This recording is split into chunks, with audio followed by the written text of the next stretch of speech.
Buying a 20-year-old BMW, any model, is a big gamble. This is obviously true of any car, but the deep pit of money and despair can grow exponentially if you're unlucky.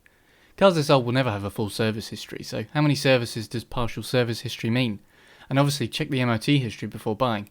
The previous owner of this car was an automotive technician, and he had just replaced the whole cooling system and 2 of the electric window mechanisms, common faults on the E46 which aren't cheap, so I felt pretty comfortable going in.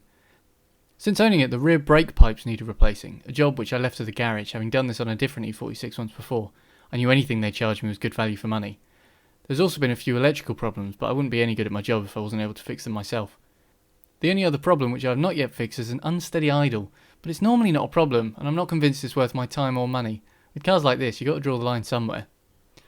On the plus side, driving this car is good fun. It's responsive and compared to modern cars feels incredibly small and agile. It's in the sweet spot of being weak enough you can slam your foot on the accelerator and work through the gears without immediately hitting the speed limit, but it's fast enough it's actually exciting to do. I've driven around the Nürburgring in this car and my nerves and driving ability reached their limit before the car's performance did. Might not be saying much, but it's a good sign, the same of which couldn't be said about a hatchback like a Mark IV Polo. It drives as you'd expect really, everything feels solid even though it doesn't sound it. Gear changes are smooth, acceleration is beautifully linear, there's nice heavy responsive steering and the rear end comes out when you want it to. What more could you want?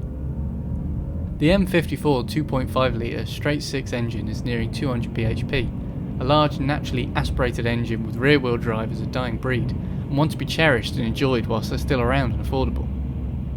I've watched a lot of E46 review videos, but the vast majority are American and the lens they see of BMW through is one of prestige and wealth. The E46 to them is a chance to own and look like part of the elite.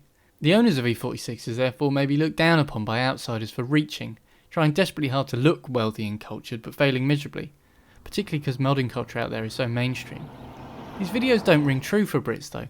BMWs are like any other car here. They're mainstream. Yeah, BM drivers still get a bad rap, but people don't look at them and think they're a show-off unless they're pulling away from a green light at full speed.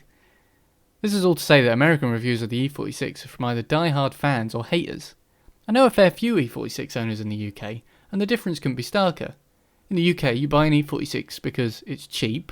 I got mine for £1,200 3 years ago. It's pretty fast. You don't have to take it to a garage every time something goes wrong because it's accessible enough you can often fix it yourself. And to many it looks nice. There may be E46 fans, but there's no culture to the owners. They can't be grouped together and summed up positively or negatively.